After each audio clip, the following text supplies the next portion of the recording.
What's up, fight fans? This is Kurt DeVille with Counterpunch Boxing News, and I have some new news concerning Terence Bud Crawford.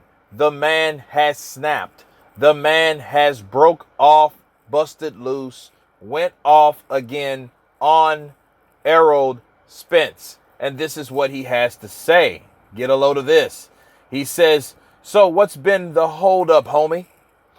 When I came to the division, y'all said I had to get a title first. Now you changed your mind and talking about the wrong side of the street. So I'm just here for another excuse. What's up?" He also says, "I'm ready whenever you're ready. Matter of fact, I've been ready before I had even been to the 147-pound division. Like I said before, or like I've been said, you got these people fooled, not me. Whenever you get back right, I'll smoke you. All you got to do is sign the contract next, and I'm on your head. All right. And stop using the fucking promoters, managers, and advisors for that weak-ass excuse y'all doing. They work for us. Y'all dumb MF. If you really want a fight, you tell them. I don't give two fucks. That's who I want to fight. Let your nuts drop. You say you your own boss at Errol Spence Jr." Now, you know, the thing that sticks out is the silence, okay? The rebuttal, the counterpunch. You don't hear anything.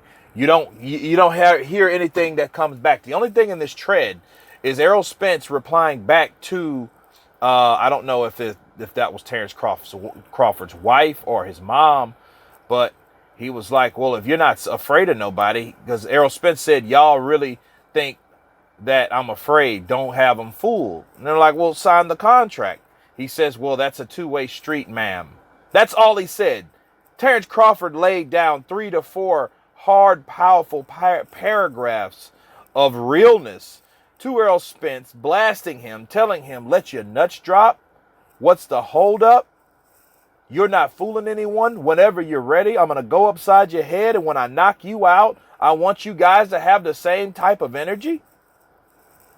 Look, Terence Crawford was, by popular demand, informed, instructed, begged, pleaded to come out of his shell, to get pissed off, to get roused up. And you know Terence Crawford's motto, he's not acting a fool, but he's being very, very direct right now. Very. If you don't call it acting a fool, he's being a lot different than he used to be. You know, and Terence Crawford, I think, is a guy that knows he's in his prime, knows he's at the best is at his career. And I think those other fighters know it also. The Mean Machine woke everyone up because they seen some vulnerability in Terence Crawford. Errol Spence needs to reply to this. He needs to, and instead of reply, I think he needs to put in action. If he's his own boss like he claims, because, you know, that was the narrative before, that he had his own production company, or a promotional company rather, and he looked at everything like, hey, I can do whatever I want, therefore I'm not with a promoter, you know. And it's crazy because a person that claims to be their own boss doesn't have to ask anyone for a fight schedule, like Errol Spence was telling Terence Crawford when Terence Crawford ran up on him in public. If you guys can remember last year when that went viral, when Terence Crawford rolled up on Errol Spence and was like, look, you are not the boogeyman because I'm chasing you. You are not that guy. So this is what's happening. A lot of people have thought that Terence Crawford's ducked Shawn Porter. Shawn Porter doesn't have a belt. Terence Crawford wants the people and the fighters with the belts. The people that are considered the best in the division have the belts right now. Manny Pacquiao and Errol Spence Jr.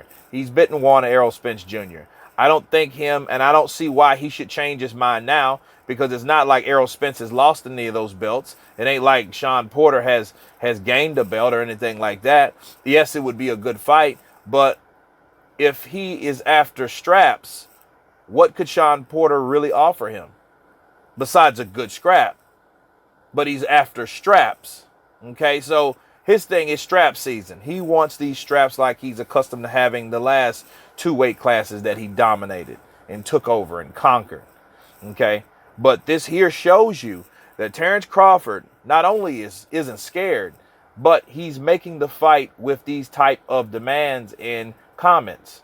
But one thing I see that sticks out at me is Errol Spence's refusal to reply. That shows a lot.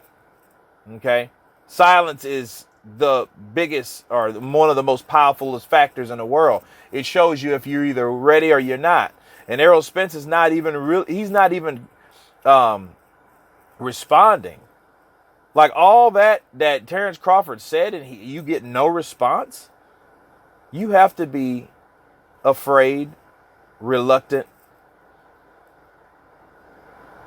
insecure to have someone call you out like that, another champion, call you out of the blue and say, you know what, you're ducking. Whenever you're ready, I'll be ready. When you said I get a title, it's on. What's the holdup? I know it's an excuse now.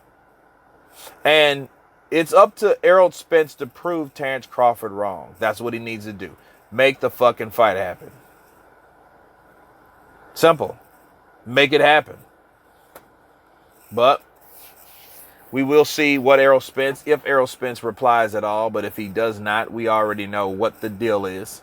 He doesn't want any of Bud Crawford. I keep telling people that. But you guys tell me what you think about all the comments that Terence Crawford let out. Of course, please subscribe. And you guys been Counterpunch. Peace.